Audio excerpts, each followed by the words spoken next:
고린도전서 1장 26절에서 31절까지의 말씀을 가지고 예 주님 나의 터전 되십니다. 예 주님 나의 터전 되십니다. 라는 제목으로 하나님의 말씀 우리 함께 나누도록 하겠습니다. 설교 목적을 먼저 여러분에게 말씀드릴게요. 설교 목적은 오늘은 우리의 마음의 터전이 무엇인가. 우리가 그동안에는 마음에 대한 이야기, 마음에 대한 설교 참 많이 들어왔잖아요. 이 마음의 주인은 주님이시지라는 것쯤은 이제 우리에게 공감대가 있는 것 같아요. 그런데 이 마음이라는 것도 틀림없이 터전 위에 세워지는 거거든요. 그러니까 내 마음을 하나님께 드려야 된다. 내 마음이 주님이 주인이셔야 된다라는 것에 동의하지만 실상 그 마음이 있는 그 터전, 그 마음이 놓여져 있는 그 터전의 의미를 우리가 좀 망각할 때가 있더라고요. 그래서 오늘의 설교의 목적은 우리의 마음의 터전을 제대로 한번 살펴보고 그 마음을 주님께 돌이키는 그 이유가 설교의 목적 첫 번째입니다.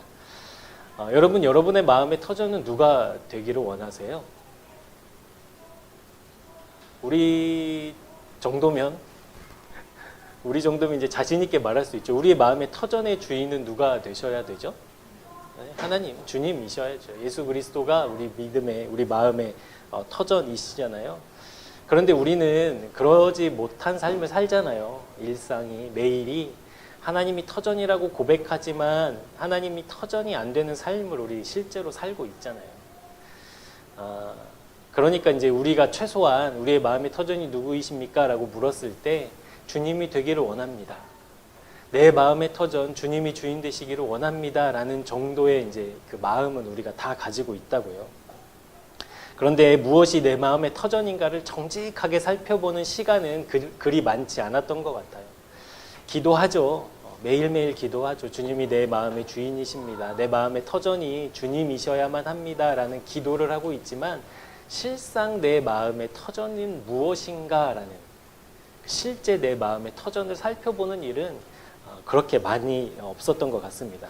그래서 실제로 기도하지만 실제로 내가 내 입술로 주님이 주인이심을 고백하고 있지만 내 마음의 터전, 내 믿음의 터전은 과연 어디인가 그것을 좀 살펴보는 시간 되었으면 좋겠습니다. 우리가 부단히 세상의 것들을 추구하고 살고 있다는 사실에 놀라게 되거든요. 내가 이 정도로 하나님이 아니라 세상을 추구하고 살았어? 라는 그 놀램이 우리 안에 있거든요. 그럴 때 기쁘게 내 마음의 터전을 주님께로 돌려드리는 그 은혜가 이 예배 가운데 여러분 모두에게, 우리 모두에게 흘러가기를 예수님의 이름으로 축복합니다. 그래서 여러분에게 이게 선명하고 분명한 기도의 제목 한 가지 있었으면 좋겠습니다. 그것이 무엇이냐면 하나님 내 마음의 터전이 실제 주님이시기를 원합니다. 내 믿음의 터전이 실제 주님 되기를 원합니다. 라는 그 믿음의 고백, 그 믿음의 기도의 제목이 여러분에게 분명하게 있었으면 좋겠어요. 그래서 날마다 그 기도하며 내가 어쩔 수 없이 주님의 뜻대로 그 터전 위에 주님 삼고 살겠다라고 얘기하지만 실제로는 이 땅을 추구하며 살아가고 있다라는 것. 그래서 하나님 앞에 내 마음을 되돌리고 그렇게 하루를 또 주님께로 드려내는 실제 우리의 믿음이 회복되는 은혜 저와 여러분에게 있었으면 좋겠습니다. 여러분 터전 이야기를 계속하고 있는데 이 터전이 왜 중요하냐면요. 여러분 누구나 터전 위에서 살고 있잖아요. 여러분도 여러분 나름대로의 터전 위에서 일상을 살아내고 있거든요. 그러니까 누구나 이 터전 위에서 살아가고 있는데 세상 사람들은 종종 우리의 인생을 이제 그 집 짓는 것에 비유하잖아요. 인생을 집 짓는 것에. 그래서 우리의 인생이 이렇게 흘러감에 따라서 처음에는 좀 부족하게 시작했던, 연약하게 시작했던 내 인생의 집이 점점 발전하는 것. 점점 규모가 커지고 반듯해지는 것. 그것을 이제 우리의 인생에 비교한다고요. 그런데 그런 우리의 지나온 시간들에 대한 어떠한 흔적들, 어떠한 성과들, 어떠한 결과들을 통해 우리의 인생을 평가받게 되는데 여러분 그 인생이 결국에는 자기의 그 평가받는 그 인생의 집이 평가받는데 사실은 더 중요한 것은 우리의 터전이라는 거예요. 터전. 여러분 세상의 시각은 그런 거잖아요. 그렇게 시간이 지나옴에 따라서 당신이 지은 집이 도대체 얼마만한 겁니까? 당신의 그 집이라고 하는, 인생이라고 하는 그 집이 얼마나 멋진 것입니까? 라고 그 집을 보고 평가하지만 실상은 더욱 중요한 것이 그 집이 세워져 있는 터전, 그 터전의 문제, 그것이 더 중요하다라는 거예요. 그러니까 인생의 집을 짓는다라고 했을 때 그것이 꼭 맞는 이야기는 아니다 할지라도 여러분, 그 인생의 집을 어디에 세우느냐의 문제는 너무 중요하잖아요. 그렇죠? 여러분, 바닷가에 보면 이렇게 멋진 빌라들, 또 멋진 맨션들 막 이런 거 휴양지 가면 있잖아요. 근데 여러분, 그 휴양지를 지으려고 모래 위에 지었을까요? 아니면 깊은 반석에 그 터전을 세우고 있을까요? 누가 뭐래도 두 번째죠. 누가 뭐래도 모래 위에 집을 짓는 사람은 없죠. 그런 것처럼 우리의 터전이 너무나도 중요한데, 그렇다라고 한다면 여러분, 믿음의 사람이라고 하는 우리들은 내 인생의 집이 어떤 모습일까, 내 인생의 집이 어떤 규모일까를 생각하기 전에 그 집이 세워지는 터전은 과연 안전하고 든든한가, 그것을 점검해 보아야 한다는 겁니다. 예수님께서도 말씀하셨잖아요. 모래 위에 집을 짓는 사람이 있다 없다? 있다. 그 사람을 뭐라고 한다? 미련하다라고 한다. 그러니까 모래 위에 집을 짓는 그 미련한 사람이 실제 우리가 되면 안 되잖아요. 아무리 멋진 집을 짓는다 한들, 아무리 큰 집을 짓는다 한들 그 집의 터전이 모래라고 한다면 그것은 미련한 일이라고 할 수 있다라는 거죠. 그래서 이 자리에 함께 예배드리는 우리 믿음의 사람들은 우리의 삶의 터전이 주님이십니다. 우리의 삶의 터전이 주님 되기를 원합니다. 라는 그 간절한 기도로 매일매일 주님이 터전 되기를 확인하는 믿음의 삶을 살아내는 저와 여러분 되었으면 좋겠습니다. 또 한 가지 살펴볼 것은요. 여러분, 이 터전 위에서 우리가 하는 일이 있어요. 그게 뭐냐면 자랑이라는 거예요. 자랑.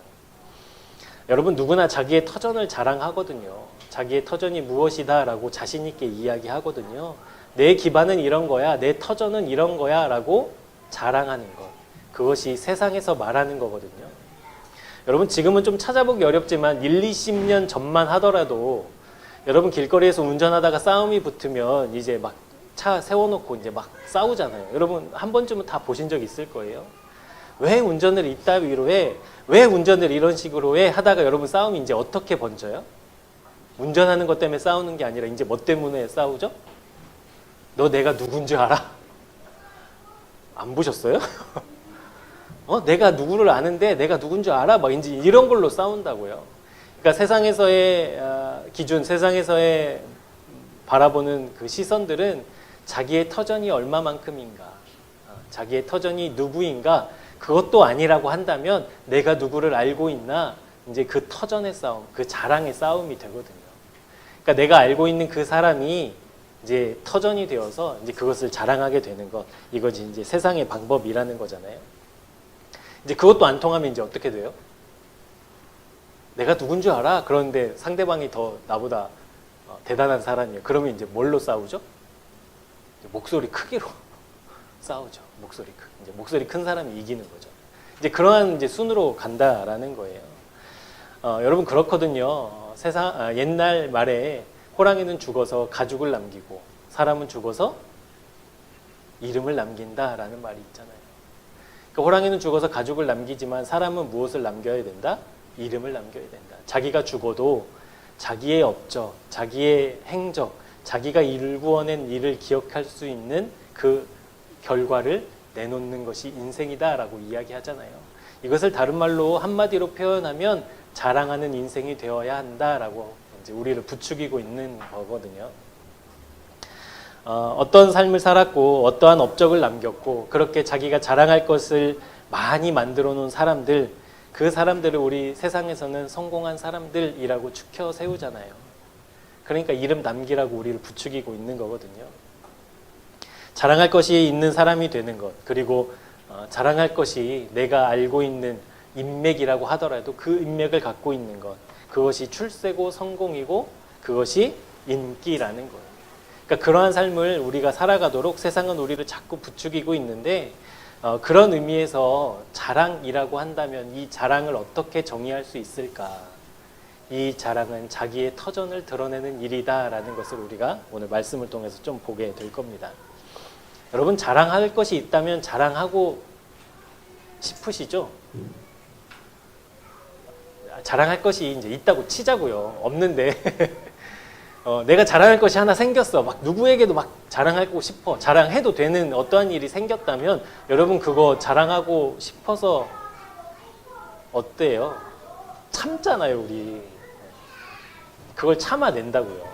그것을 참아내는데 우리의 터전을 자랑하는 이 자랑의 문제, 그 자랑의 문제가 우리의 자랑은 과연 무엇이었는가, 그것을 좀 살펴보는 시간이 되었으면 좋겠습니다. 우리가 부단히 세상의 것들을 자랑하고 싶은 욕구들이 있거든요.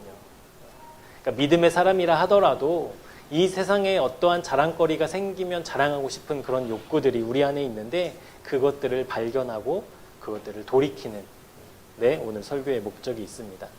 그래서 오늘 우리에게 허락하신 이 말씀을 가지고 우리가 실제로 주님을 자랑하는 그 삶을 위해서 기도하게 하는데 오늘 마지막 설교의 목적이 있습니다. 알고 있는 것으로는 아무 능력이 없다는 거 우리 이제는 알고 있잖아요. 지식으로만, 알무로만 우리 하나님 찾는 것 아무런 은혜도 또 능력도 없다는 거 우리 알고 있잖아요. 그런데 실제로 내가 내 삶의 터전이, 내 삶의 자랑이 주님이십니다라는 것을 날마다 기도하게 하는 그 믿음의 거룩한 결단이 오늘 말씀을 통해서 여러분 안에 솟아나면 좋겠습니다. 그렇게 기대하고 내 터전이 주님이시기를 확인하고 그것을 자랑하는 인생이 되도록 또 기도하는 저와 여러분 되는 놀라운 은혜 부어지기를 주님의 이름으로 축복합니다. 그런 의미에서 여러분, 마음의 터전과 이 자랑이라는 것, 이것은 밀접한 관계가 있거든요. 사람은 누구나 자기의 마음의 터전 삼고 있는 것을 자랑하게 되어 있습니다. 이 말은 그 사람이 무슨 자랑을 하느냐를 보면 그 사람의 마음의 터전이 무엇인지를 알 수 있다라는 거예요. 어떤 사람이 막 돈을 자랑해요. 그러면 그 사람의 터전은 무엇일까요? 돈이겠지요. 자식이 잘 됐어. 자식이 성공했어. 자식이 좋은 대학에 들어갔어. 그래서 그것을 막 자랑하는 사람의 그 상태는, 그 마음의 상태는 뭐가 터전일까요? 그 순간에 자식이 자기의 터전이라는 거예요. 그러니까 누구도 부인할 수 없거든요. 내가 자랑하는 것을 보면 나의 삶의 터전이 무엇인지를 알 수 있고 내 마음의 터전인 것을 결국 자랑하게 된다라는 것이죠. 그래서 그런 의미에서 오늘 설교의 제목이 주님이 나의 터전 되십니다라는 건데, 이것을 다른 말로 하자면 주님이 나의 자랑이십니다라는 것으로 바꿀 수 있다라는 거예요. 그러니까 자랑과 우리 터전의 문제는 굉장히 밀접한 관계를 갖고 있다라는 겁니다. 그래서 우리 이제 자랑에 대해서 좀 살펴보려고 합니다. 자랑. 도대체 자랑은 무엇인가? 여러분, 자랑이라는 말을 들으면 여러분 어떠한 이미지가 떠오르세요? 자랑할 수 있는 사람이 있고 자랑할 수 없는 사람이 있고, 많이 가진 사람은 자랑할 수 있고 적게 가진 사람은 자랑할 수 없고, 성공한 사람은 자랑할 수 있고 성공하지 못한 사람은 자랑할 수 없고. 그러니까 자랑이라는 그런 자랑을 우리가 생각했을 때 떠오르는 이미지는 많고 적음의 그런 이미지, 높고 낮음의 이미지, 또 사회적으로 세상적으로 많은 인기가 있고 없고의 그런 이미지로 우리가 자랑을 생각하는데, 여러분 성경적인 의미, 영적인 의미에서 보자면요, 자랑은 이런 것들과 아무 상관이 없어요. 그러니까 자랑은 많고 적음의 문제가 아니라는 거예요. 높고 낮음의 문제도 아니라는 거예요.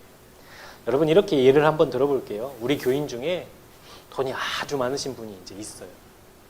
막 강남에서 사업하시고 막 성공했어. 그래가지고 이번에 또 강남에 빌딩 하나를 이제 지었어. 이 정도는 돼야 이제 부자라고 하니까. 이제 그 정도 된 이제 성도가 우리 교회에 이제 출석하고 계세요. 그래서 이제 막 셀 모임을 하면서 사실은 기도 부탁을 하면서 제가 강남에 이번에 몇백억짜리 건물을 하나 샀는데 이 건물을 정말 아름답게 믿음으로 멋지게 쓰고 싶어요 라고 이제 막 이렇게 자랑을 한다면, 우리 마음속으로 여러분 그 사람 꼴 보기 싫어요? 꼴 보기 좋아요? 뭐 그런 거를 뭐 자랑하냐 이제 이럴 거 아니에요. 그렇지만 여러분 우리 마음에 그 사람이 자기 가진 돈을 자랑해도 자랑할 만하다고 여기잖아요. 그렇죠. 그런 마음이 우리 안에 있다고요. 또 다른 사람이 있는데 이 사람은 가진 것이 아무것도 없어요. 자랑할 것이 아무것도 없어요. 자기만 그렇게 생각하는 것이 아니라 자기 주변에 있는 사람들도 그걸 동의해. 그런 사람이 있다고 칩시다. 그 사람이 이제 셀 모임 하면서 이렇게 얘기하는 거예요. 나는 자랑할 것이 하나도 없어요. 내세울 것이 하나도 없어요. 나는 가진 것 아무것도 없는 사람이에요. 라고 이야기를 할 때 우리가 저 사람에 대해서 어떤 마음을 품어요? 궁휼한 마음, 안타까운 마음, 이제 이런 마음 품는 거예요. 근데 그렇게 아무것도 없는 사람이 그렇게 많은 것을 가진 부자인 그 성도를 보면서 마음에 이제 이런 생각을 품는 거예요. 나도 자랑할 거 여러 개도 아니고 딱 하나만 있으면 좋겠다. 나도 자랑할 거 딱 하나 있어서 나도 저렇게 자랑하고 싶다라는 마음이 이제 그런 욕구가 그 사람에게 이제 일어난다라는 거예요. 그런데 성경은 이 자랑을 어떻게 이야기하고 있냐면 내가 가지고 있는 어떠한 상황, 내가 가지고 있는 어떠한 자격, 어떠한 조건을 내세우는 것이 자랑이 아니라 성경에서 말하는 자랑은요, 자기의 기반, 자기의 터전을 드러내는 일이다라고 이야기하고 있어요. 그러니까 우리가 많은 돈을 가져야 그 사람은 자랑해도 돼라는 그러한 도식이 성립이 된다고 친다면 성경은 그것이 자랑이 아니라는 거예요. 무엇이 자랑이냐? 내 마음에 터전된 것을 드러내는 것. 그것이 자랑이다라고 성경은 말하고 있거든요. 왜냐하면 성경에서 자랑이라는 단어, 헬라어 단어가 한번 따라해 볼까요? 카우카오마이. 중국어 비슷하지만 그런 게 아니라 헬라어입니다. 헬라어. 성경이 쓰여 있는 카우카오마이라는 헬라어를 자랑이라는 것으로 번역하고 있거든요. 근데 이 카우카오마이의 원래 뜻은 뭐냐면 내가 디디고 있어서 서서, 그러니까 내가 어떤 기반에 서서 고개를 들고 있는 행동을 의미해요. 자랑이라는 것이. 고개를 반듯하게 들어라, 고개를 똑바로 들어라 라고 얘기했을 때 전제하고 있는 사실이 있다는 거예요. 그게 뭐냐면 내가 어디에 서 있을 때 우리가 고개를 똑바로 들 수 있잖아요. 여러분 우주인에게 지금 저기 우주의 공간에 있는 사람에게 고개 좀 똑바로 들어 라고 하면 여러분 어떻게 해야 고개를 똑바로 드는 거예요? 위아래 좌우의 개념이 없는 그 우주 공간에 발 디디고 있지 않은 그 사람에게 또 고개 좀 똑바로 들어 라고 했을 때 어떻게 해야 고개를 똑바로 드는 거예요? 그러니까 고개를 똑바로 든다라는 의미는 그 사람이 어딘가에 발을 디디고 있어야만 한다. 그걸 전제하고 있다는 거예요. 이해되시죠? 디딜 땅이 없는 사람에게 고개를 똑바로 들을 수는 없죠. 그러니까 성경에서 말하는 이 자랑의 개념이라는 것은 잘났고 못났고의 개념이 아니라 많이 가졌고 적게 가졌고의 그런 상황의 기준이 아니라 그 사람이 발 디디고 있는 그 터전, 그 터전이 무엇인가를 드러내는 것이 자랑이다라고 이야기하고 있다라는 거예요. 그러니까 나는 자랑할 것이 하나도 없어요. 나는 자랑할 만한 것이 하나도 없어요 라고 이야기할 때 세상은 그게 자랑거리냐 라고 이야기할 수 있지만 하나님은 그것을 자랑이라고 본다라는 거예요. 왜? 그 사람의 마음의 터전이 지금 뭐예요? 나는 가진 거 아무것도 없어 라는 거예요. 나는 자랑할 게 아무것도 없어 라는 것이 내 마음의 터전일 때 그것이 자랑이 된다라는 거예요. 여러분 이것이 왜 중요하냐면요. 이 자랑의 개념이 바르게 서 있어야 이 겸손의 개념도 우리가 바르게 해석할 수 있게 되기 때문에 그렇거든요. 여러분 우리는 자랑할 것이 있지만 자랑하지 않는 것을 겸손이라고 이야기하잖아요. 맞죠? 내가 가진 것이 많지만 그것을 드러내지 않는 것이 겸손이라고 이야기하잖아요. 그런데 하나님은 이 겸손을 뭐라고 정의하고 있는지 우리 말씀 한 구절 같이 찾아보도록 하겠습니다. 잠언 22장 4절 말씀입니다.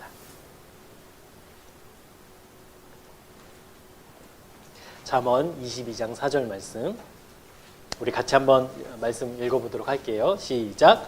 겸손과 여호와를 경외함의 보상은 재물과 영광과 생명이니라. 아멘. 여러분, 겸손한 것과 하나님을 경외하는 것을 지금 같은 의미로 두고 있잖아요. 그렇죠? 겸손의 보상과 여호와를 경외함의 보상이 이 세 가지로 같은 거니까 이 잠언 기자는 그걸 얘기하고 있거든요. 겸손한 것과 하나님을 경외하는 것은 같은 것이다 라고 이야기하고 있는 것이죠. 하나님 앞에서 여러분 겸손은 무엇일까요? 그렇다면 오늘 설교의 제목처럼 나의 터전이 하나님이십니다 라고 이야기한다라는 거예요. 여러분 경외라는 것도 그렇잖아요. 나의 터전이 하나님이십니다. 그렇기에 그 터전이 줄어드는 것을 두려워하는 것이 경외라고 우리 말씀드렸잖아요. 그렇다라고 한다면 겸손은 내가 무엇이 가진 것이 없어, 나는 내세울 게 없어 라는 그 상태가 아니라 나의 터전이 하나님이십니다 라는 그 상태. 심지어 그 사람이 진짜 세상에서 평가했을 때 아무것도 가진 것이 없다 하더라도 나의 터전은 주님이십니다 라고 이야기하는 것이 겸손이다 라고 이야기한다는 거예요. 여러분 좀 이해되세요? 좀 헷갈리신가요? 그러니까 세상에서는 많이 가져야 그것이 자랑이고 많이 가진 것을 감추어야, 말하지 않아야 겸손이라고 한다면 하나님 앞에서의 겸손은 하나님 나 가진 것 아무것도 없지만 주님이 나의 터전 되셔서 감사해요. 그것이 겸손이라는 거예요. 하나님 내가 나에게 물질의 복을 많이 주셔서 내가 사람들이 부러워할 만큼 재물을 가지고 있지만 하나님 그럼에도 불구하고 나의 터전은 재물이 아니라 주님이셔요 라고 말하는 것이 겸손이라는 거예요. 이것이 겸손의 개념이거든요. 그러니까 자랑하지 않은 사람이, 자랑할 것이 아무것도 없는 사람이 나는 아무것도 자랑할 게 없어. 그러니까 내 인생은 실패했어. 이제 끝났어. 이번 생은 틀렸어. 막 이렇게 얘기한다고 했을 때 그 사람의 터전은 무엇이냐는 거예요. 아무것도 없는 자기 자신일 따에 그것을 하나님은 교만이라고 여기신다는 거예요. 그러니까 내가 아무것도 가진 것 없지만 나에게는 아무것도 없는 것 같지만 주님 계시잖아요 라고 고백하는 사람, 그 사람이 하나님 앞에서 하나님이 기뻐하시는 믿음의 사람의 모습이다 라고 하는 것이죠. 그러니까 나는 세상에서 자랑할 만한 것이 없어요. 겸손한 척 이야기하지만 실상은 내 마음의 터전이 주님이 아닌 모든 것이 다 자랑이고 내 마음의 터전이 주님이 아닌 그 모든 것이 다 교만이다라고 성경은 이야기하고 있다라는 것이죠. 그런데 사도 바울이 여러 서신서를 썼지만 특별히 고린도 전후서에도 보면 사도 바울은 가끔 종종 자기는 자랑한다라는 말을 쓰고 있거든요. 내가 자랑하노라, 내가 자랑한다 이런 말을 자주 쓰고 있는데 그것이 언제 그렇게 쓰여지고 있냐면 언제나 자기 자신과 주님을 연결지을 때 나는 자랑한다라는 말을 쓰고 있어요. 그러니까 그 자랑의 개념. 내가 많이 가졌고 사람들이 부러워할 만한 것을 취했다고, 성취했다고 해서 그것이 자랑이 아니라 사도 바울에게는 언제나 주님이 자랑이셨다라는 것. 그러니까 나의 조건이 아니라, 그러니까 사도 바울만큼 여러분 자랑할 만한 것이 많은 사람이 어디 있어요. 그러니까 내가 가지고 있는 그 조건을 자랑하는 것이 아니라 나의 터전이 언제나 주님이심을 자랑할 때에만 사도 바울은 자랑한다라고 이야기하고 있다라는 것. 그렇다라고 한다면 저와 여러분에게도 동일한 은혜, 동일한 복 부어지기를 주님의 이름으로 축복합니다. 우리 각자가 가지고 있는 것들이 있거든요. 자랑 삼고 싶은 것들이 있거든요. 자랑까지는 아니더라도 내가 안심하는 마음의 터전이 있거든요. 근데 그것을 하나님이 아니라고 한다면, 그것이 주님이 아니라고 한다면 하나님은 다 교만하다라고 정의하신다라는 거예요. 그러니까 우리의 마음을 주님 앞에 겸손히 돌이키는 것은 내가 지금 마음의 든든함, 마음의 안정감을 느끼고 있는 그 요소가 십자가에서 죽고 주님으로 다시 회복되는 것이 하나님의 은혜라는 것입니다. 사랑하는 여러분, 그 은혜가 우리 안에 가득 부어지기를 축복합니다. 정말 주님만 자랑하는 인생 되었으면 좋겠습니다. 자기 터전이라는 것, 그것이 여러분 얼마나 중요한지요. 세상 사람들도 그 터전 중요하다라는 것 알고 있어요. 그리고 얼마나 애쓰고 있는지, 그 터전을 세우는 일에 정말 자기의 온 정성과 마음과 힘과 뜻을 다하고 있다라는 것 우리 보게 되거든요. 제가 통계를 찾아보니까 2022년도 우리나라의 국방 예산, 우리나라를 지키는 데 쓰는 돈이 약 55조 정도 되었대요. 55조. 그러니까 엄청나죠? 1조면 여러분 0이 12개거든요. 0이 맨날 한 5개, 6개만 보다가 12개거든요. 이게 0이. 그러니까 55조라는 엄청난 돈으로 우리나라를 지키는 데 쓴다라는 거예요. 우리나라가 뭐 지정학적으로 또 뭐 역사적으로 그렇게 많이 쓸 수밖에 없는 상황이라는 것을 인정하더라도 이 55조라는 말은 여러분 정말 엄청난 큰 금액이잖아요. 그렇다면 한 해 동안 우리나라에서 우리 아이들을 가르치는데 여러분 얼마 정도 쓰고 있을 거라고 생각되세요? 사교육비, 뭐 교육비 다 포함해서 1년 동안 부모님들이 자기 자식들을 가르치는데 쓴 돈, 그 전체를 합하면 여러분 얼마 정도 될 거라고 생각하세요? 한번 맞춰보세요. 국방비가 55조니까 이제 이걸 좀 힌트를 삼아서 얼마 정도 될 것 같으세요? 150조. 와. 1년 동안 우리나라에서 부모님들이 자기 자식을 가르치는 데 쓰는 돈이 26조래요. 26조. 그러니까 국방비 한 절반 정도 되는 거죠. 절반 정도. 그러니까 나라를 지키는데 여러분 우리나라가 세계 군사력 6위인 건 알고 계시죠? 그러니까 그 정도의 큰 돈이 이만큼 쓰이는데 그것의 한 절반 정도가 자기 자식을 가르치는 데 쓰고 있다라는 거예요. 부모님들이 왜 이렇게 많은 돈을, 이 엄청난 돈을 자식을 가르치는 데 쓸까요? 이유가 있을 거 아니에요, 이유가. 어떤 이유 때문에 그렇게 쓰고 있을까요? 자식의 터전 만들어 주려고. 나는 그 터전에서 살지 못해서 뭐 이런저런 어려움 겪고 살았지만 내 자식만큼은 좋은 터전 위에서 성공하는 삶 살게 해주기 위해서 그 터전 만드는데 26조가 들어간다는 거예요. 그러니까 여러분 이것을 위해서 부모님들이 얼마나 수고하고 애쓰고 고생하고 진심인지 우리 짐작되시죠? 자기 자식의 터전 만들어 주려고. 근데 여러분 그렇게 26조를 들여서 자기 자식에게 좋은 터전을 만들어줬는데 그것이 터전이 아니래요. 난 터전인 줄 알고 그 많은 돈 내가 입고 먹고 쓸 거 다 줄여가면서 내 자식을 키웠는데 내 자식에게 그렇게 한 게 터전이 아니래요. 그럼 여러분 어떻게 해요? 이미 시간은 지났고 돈은 썼고 세상에서 그런 일이 있다면 그건 아마 사기라고 이야기할 거예요. 사기쳤다고. 그런 거라고 얘기했는데 실상은 그렇지 않으면 이건 사기잖아요. 그러니까 내가 그렇게 내 자식의 터전을 위해서 헌신하고 수고하면서 터전을 마련해 줬는데 그 마련한 터전이라고 했던 것이 실상은 터전이 안 된다면 여러분 이것만큼 억울한 일이 어디 있겠습니까? 그러니까 우리 마음의 터전이 터전되어야 되면 되기 위해서는 충족해야 될 것이 여러 가지가 있더라고요. 근데 제가 그 중에 3가지를 좀 생각해 봤어요. 첫 번째는 이것이 진짜 터전이 되어야 된다면 첫 번째는 신뢰성이에요. 신뢰성. 여러분 믿을만 해야 터전 되지 않겠어요? 믿을 수도 있고 이런 것을 여러분 터전 삼지 않잖아요. 여러분 돈이 우리 인생의 터전인 경우가 많은데 돈은 여러분 신뢰하잖아요. 그렇죠? 돈이면 다 되는 거 우리 보고 살잖아요. 그러니까 신뢰한다고요.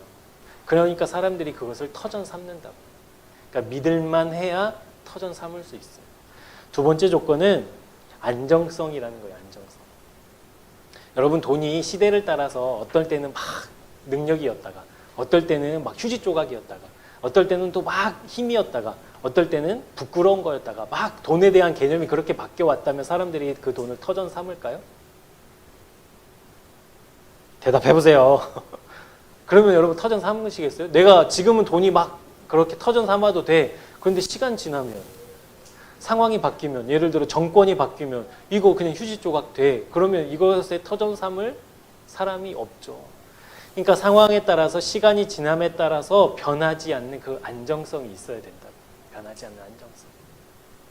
마지막으로 여러분, 내가 삼은 그 터전이 일정 기간만 터전이라고 한다면 터전 삼지 못하시겠죠? 한 10년 정도만 터전이라면, 사람에게 어떠한 것이 우리의 인생을 10년 동안 지탱해 줍니다. 든든하게. 라고 한다면 여러분, 그것을 삼으시겠어요? 아니면 그것보다 더 긴 터전을 삼으시겠어요? 그러니까 우리의 본능이거든요. 영원한 것을 추구하거든요. 여러분, 자식이 영원하지 않지만 자식을 터전 삼는 이유는 영원한 거라고 내가 여기기 때문에 그래요. 여기기 때문에. 그러니까 우리가 어떠한 터전 위에 반드시 살아갈 수밖에 없는 사람인데, 이 터전이 이 세 가지를 충족해야 된다고요. 그러니까 100번 양보해서라도 세 가지 다 충족하는 것은 없다 하더라도 한 가지만 충족하는 거. 여러분, 세상에서 이 한 가지만 충족되는 거 있으면 여러분 터전 삼으셔도 괜찮아요. 근데 세상에 그런 게 있냐고요. 세상에. 여러분, 세상에 신뢰할 만한 거 있어요? 변하지 않는, 흔들리지 않는 안정감을 주는 게 있어요? 세상에? 그렇다라고 한다면 영원한 건 물론 없겠죠. 여러분, 세상생활 하다 보면 라인이 중요하다면서요? 라인 타는 거, 라인 붙잡는 거. 여러분, 그 라인이 나를 지켜줍니까? 사회생활을 안 해봐서 잘 모르겠지만, 끈 떨어진 년, 낙동강 오리알, 이런 이야기가 괜히 나오는 게 아니잖아요. 내가 붙잡고 있어서 안전하다고 생각했는데 이 끈이 떨어지는 일들이 실제 일어나잖아요. 뭐니 해도 머니가 최고라면서요. 여러분, 돈이면 다 되는 세상을 우리가 살고 있잖아요. 실제로. 제가 어린이부 아이들하고 예배 드리면서 이제 아내가 일하는 병원에 중입자 치료센터가 이제 개원을 했어요. 근데 이제 그 중입자, 원리는 뭔지 모르겠어요. 근데 그 중입자를 한 2분 정도만 쬐면 암세포만 딱 죽는데요. 근데 그것을 받으려면 한 번 받는데 5천만 원 든대요. 5천만 원. 그러니까 여러분, 돈이면 암도 치료 받을 수 있어요. 돈이 없으면. 근데 치료 못 받는 거죠. 그러니까 돈이면 정말 많은 것들이 되는 세상인데, 그렇다라고 한다면 여러분, 인생 가운데 돈만 있으면 되겠어요? 돈이면 다 되는 세상을 살고 있는데, 여러분에게 돈만 그러면 다 줄 테니까 돈 가지고 살아라고 했을 때 그럴게요? 안 되잖아요. 우리의 삶을 지탱하는 수많은 요소들이 있는데 돈만 가지고서는 안 되잖아요. 그렇다고요. 혈연, 지연, 학연, 우리 다 가지고 그것이 끈처럼 여기고 있지만, 심지어는 여러분, 핏줄도 영원하지 않죠. 우리 재벌가 이런 거 보면, 재벌가뿐만이 아니라 목사님 자녀들만 보더라도 목사님 은퇴하시거나 돌아가신 다음에 그 유산 때문에 소송 걸고 막 난리도 아니에요. 혈연도 영원하지 않아요. 사랑하는 여러분에게 강력하게 권면합니다. 그렇다라고 한다면 저와 여러분의 마음의 터전, 인생의 터전, 내 삶의 터전이 더 이상 세상의 것들을 찾는데, 그 터전이 될 만한 것들이 무엇일까라고 그것을 찾는데 더 이상 시간과 내 힘과 우리의 영혼을 갉아먹지 않았으면 좋겠습니다. 세상에는 우리의 터전 될 만한 것이 없어요. 여러분, 그거 우리 인정했으면 좋겠습니다. 불안한 것, 변하는 것, 영원하지 않는 것, 그것이 우리의 터전 될 수 없다라고 한다면 그것은 세상이 아니라 어디 안에서 찾아야 될까요? 하나님 안에서. 여전히 세상 사람들과 비교하면서 더 든든한 터전을 삼으려고 애쓰는 그 허무한 시도, 미련한 시도가 예수의 이름으로 끊어지기를 주님의 이름으로 축복합니다. 그것들은 절대 우리의 터전이 될 수 없거든요. 우리 말씀 한 구절 더 찾아볼게요. 잠언 24장 13절 14절 말씀입니다. 잠언 24장 13절 14절 말씀 우리 같이 말씀 함께 읽어보도록 하겠습니다. 시작. 내 아들아 꿀을 먹으라 이것이 좋으니라. 송이꿀을 먹으라 이것이 내 입에 다니라. 지혜가 내 영혼에게 이와 같을 줄을 알라. 이것을 얻으면 정령이 내 장래가 있겠고 내 소망이 끊어지지 아니하리라. 아멘. 사랑하는 여러분에게 이 말씀이 실제되는 은혜 있었으면 좋겠습니다. 꿀과도 송이꿀과도 같은, 여러분 그 달콤함을 싫어하는 사람 없잖아요. 그런데 여러분 무엇이 우리의 영혼에 그렇대요? 지혜가. 여러분 지혜가 뭐라고 했죠?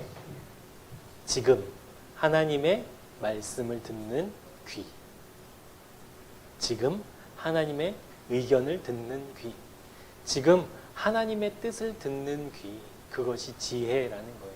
그런데 이 지혜를 가지고 여러분 이 지혜가 우리의 삶에 어떻게 작용된대요? 나의 장래가 있대요. 장래. 소망이 끊어지지 않는데요. 여러분 세상에 이런 것이 있냐고요. 내가 장래 삼을 만한 것이 있고 내 소망을 끊어내지 못하도록 지켜줄 만한 것, 이 세상에는 없다라고 결론 맺는 저와 여러분 되었으면 좋겠습니다.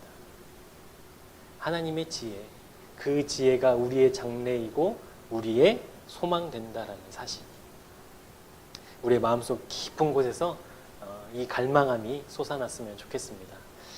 오늘 본문으로 좀 돌아가 보자면 우리 고린도 교회에 여러 가지 분파가 생겼던 모양이에요. 그것 때문에 갈등하고 아파하고 어려움을 겪고 있는데 결국에는 그 분파도 내 마음의 터전을 드러내는 자랑의 문제거든요.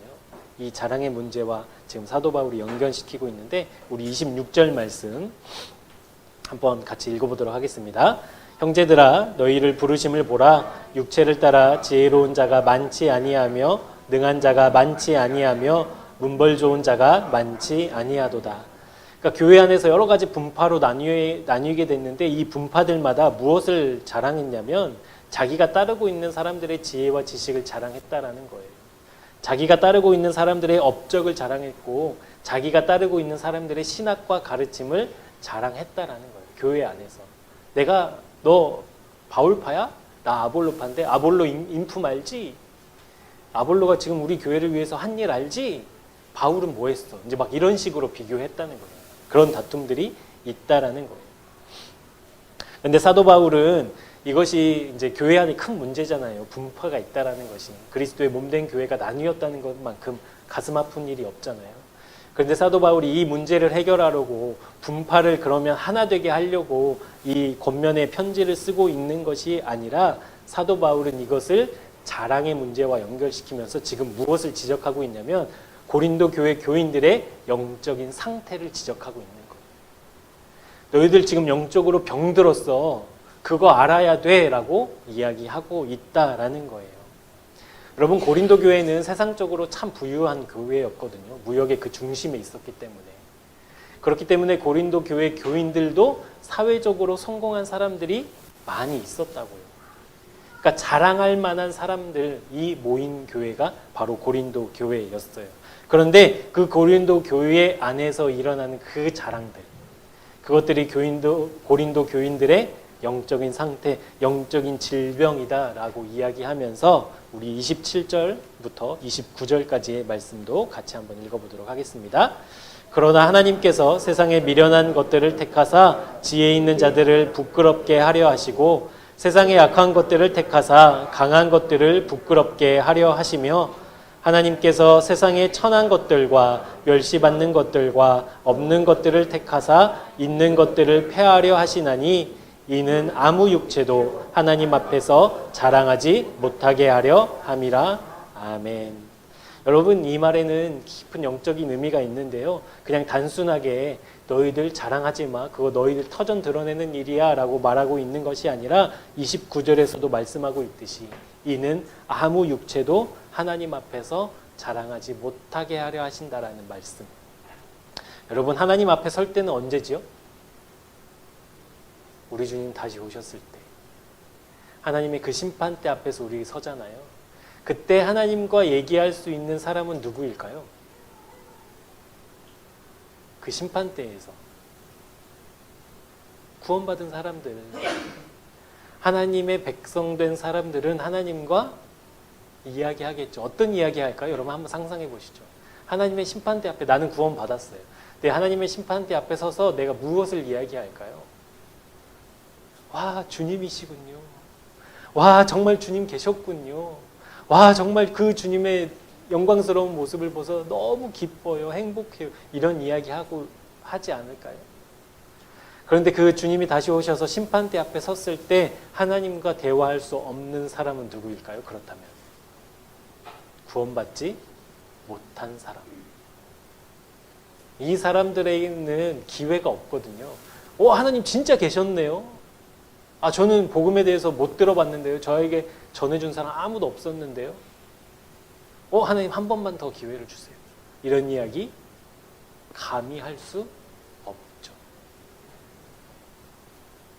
그러니까 지금 사도 바울이 고린도 교인들에게 단순히 너희들 분파 없애야 된다. 그리스도의 몸된 교회가 나뉘면 안 된다. 그것은 좋은 모습이 아니야. 라고 이야기하는 것을 뛰어넘어서 지금 사도 바울이 이야기하고 있는 것은 뭐냐면요.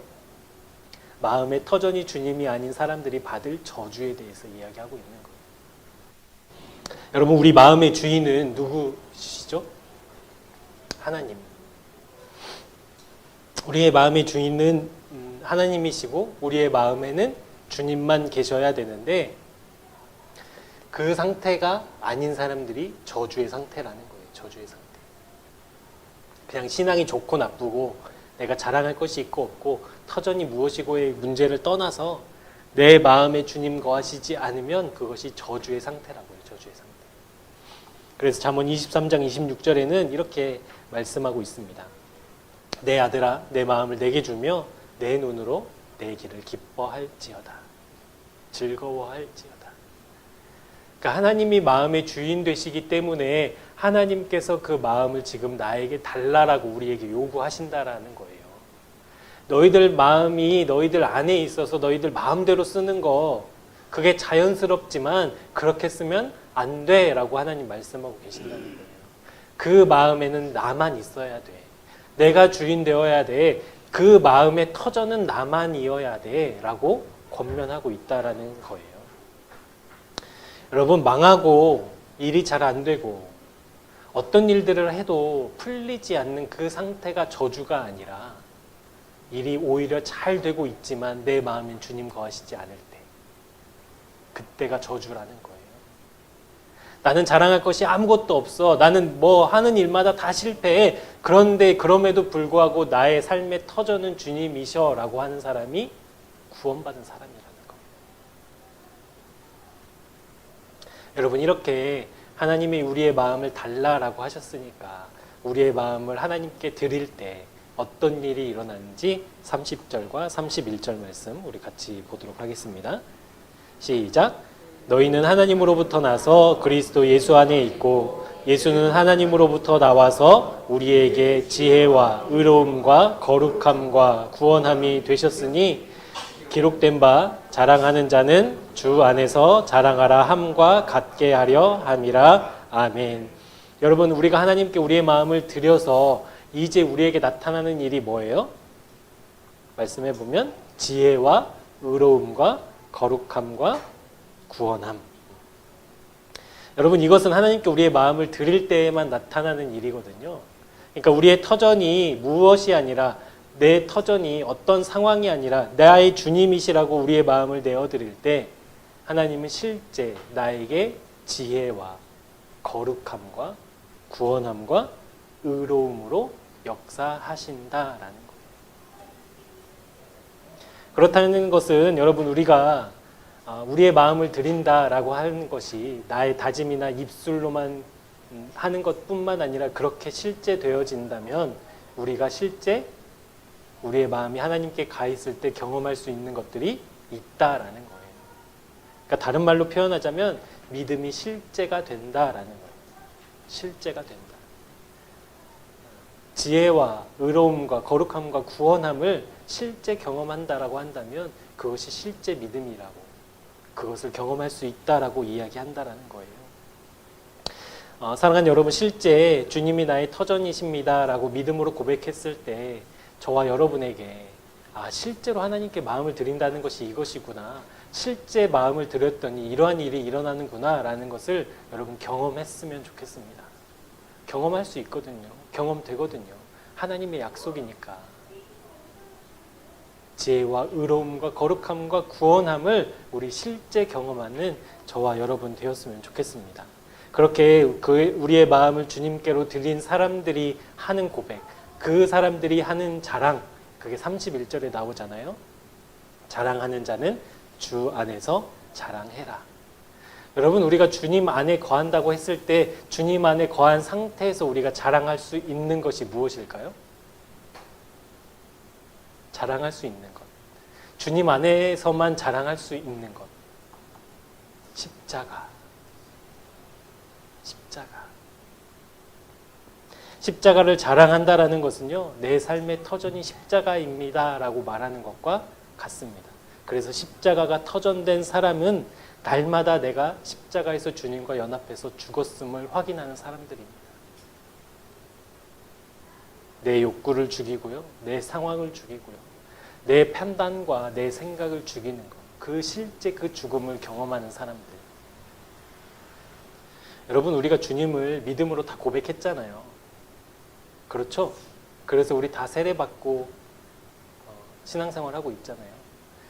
우리가 믿음으로 그렇게 고백했을 때 십자가의 은혜, 십자가의 죽음이 우리에게 이미 현실되었거든요. 하나님이 우리를 구원해 주신다라고 했다면 죄된 우리를 죽이시고 다시 살리셔서 받으신 거잖아요. 그렇다라고 한다면 내가 주님을 그때 믿음으로 고백했을 때 우리가 이미 십자가에서 죽었다고요. 그런데 그것이 일상이 되지 않으니까 자꾸 잊어버리고 희미해지고, 나는 여전히 내 몸은 살아있어서 죄를 기억하고 죄의 습성을 따르고 있기 때문에 나는 이미 죽었음에도 불구하고 이 몸이, 이 죄를 기억하는 몸이 죄를 향해 가고 있기 때문에 우리의 구원이 자꾸 흔들리는데, 우리 믿음으로 선포하시자고요. 내가 믿음으로 고백했을 때 이미 저와 여러분은 십자가에서 죽었습니다. 단지 내 몸이 죄를 기억하고 있을 뿐이지 십자가에서 죽은 그 사실은 변하지 않아요. 그렇다라고 한다면 십자가를 터전으로 삼고 살아가는 사람은 그 십자가에서 죽은 사실을 날마다 확인하는 사람이다라는 거예요. 그러면 그 사람이 할 수 있는 기도, 그 사람이 하는 기도는 주님, 오늘도 내가 십자가에서 죽었음을 확인하게 해주십시오. 하나님, 내가 십자가에서 이미 죽은 사람이라는 거 믿음으로 선포하며 나아갑니다. 내 판단, 십자가에서 죽고 주님의 의견, 주님의 생각을 나에게 말씀해 주십시오. 이것이 우리의 기도여야 한다는 거예요. 여러분, 우리가 고쳐서 쓸 정도로 괜찮은 사람이 아니거든요. 저만 보더라도 그래요. 여러분 보시기에는 어떨지 모르겠지만 고쳐서 쓸 수 있는 사람이 아니에요. 그 정도의 수준이에요. 완전히 고장난 사람이 바로 나라는 거예요. 그렇기 때문에 주님이 나를 받으셔서 하나님의 동역자로 세우셔서 그렇게 쓰시고자 하신다면 이 고장난 나를 죽이고 새로운 나로 만드셔서 그때 비로소 나를 사용하신다라는 거예요. 그게 십자가의 은혜라는 거예요. 그래서 사도 바울이 그렇게 죽음을 이야기하고 있고 다시 한번 여러분에게 말씀드리고 있는 겁니다. 우리가 십자가에서 죽어야만, 십자가에서 그 죽은 사실이 현실되어야만, 사실되어야만 우리 주님을 터전 삼고 살아갈 수 있는 믿음의 길이 열린다라는 사실이에요. 우리 마태복음 19장에 보면 부자 청년이 영생을 구하며 주님 앞으로 나아옵니다. 예수님, 어떻게 하면 영생을 얻을 수 있나요? 예수님이 여러 가지 말씀을 하세요. 근데 그거 다 지켰는데요. 아, 그런데 너한테 부족한 것 하나가 있구나. 네가 가지고 있는 재산 다 팔아서 가난한 사람에게 주고 나를 따르도록 하렴. 여러분, 그때 부자 청년의 반응이 무엇이었나요? 근심하며 떠나가요. 왜 근심했을까? 십자가에서 재물에 대한 나의 마음이 죽지 않으면 우리도 여전히 영생을 추구하지만 내가 터전 삼고 있는 사회적인 성공이라고 하든지 내 자식이라고 하든지 아니면 무엇인가를 이루어야 되는 나의 업적을 내 터전 삼고 있다면 주님의 그 십자가의 부르심 앞에 우리도 여전히 근심하며 돌아선다니까요. 주께서 세우신 새생명교회에 속한 우리 모든 믿음의 식구들이 근심하며 돌아가는 일이 없었으면 좋겠습니다. 주님의 그 십자가 앞으로 기꺼이 기쁨으로 달려나가는 그 믿음, 우리 날마다 확인했으면 좋겠습니다. 믿음 없잖아요, 우리. 그러니까 믿음 달라고 하나님께 기도하는 저와 여러분 되었으면 좋겠습니다. 사랑하는 여러분, 그래서 우리 날마다 주님 자랑하는 인생 되었으면 좋겠어요. 다른 무엇이 아니라 나 이만큼 벌어, 나 이런 회사 다녀, 나 이런 직업 가졌어, 나 이런 집에 살아, 나 이런 차를 타, 이것이 아니라 나의 자랑은 주님밖에 없습니다 라는 실제 그 믿음을 확인하며 그 실제 믿음을 위해서 기도하는 저와 여러분 되시기를 주님의 이름으로 축복합니다. 그러기 위해서 우리 십자가 더욱더 선명해져야 되거든요. 그 십자가의 놀라운 은혜, 그리고 오늘 말씀하신 것처럼 십자가의 은혜로 말미암아 지혜와 의로움으로 구원함과 능력으로 그 하나님이 경험되는 저와 여러분 되었으면 좋겠습니다. 그 하나님만이 우리의 터전 되실 수 있습니다. 우리 함께 기도하도록 하시죠.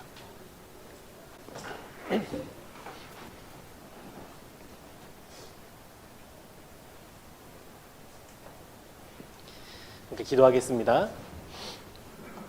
하나님, 우리는 조금만 자랑할 것이 있으면 자랑하는 사람들입니다. 그런데 그 자랑이 우리 마음의 터전을 드러내는 중요한 일임을 오늘 말씀을 통해 알려주셨습니다.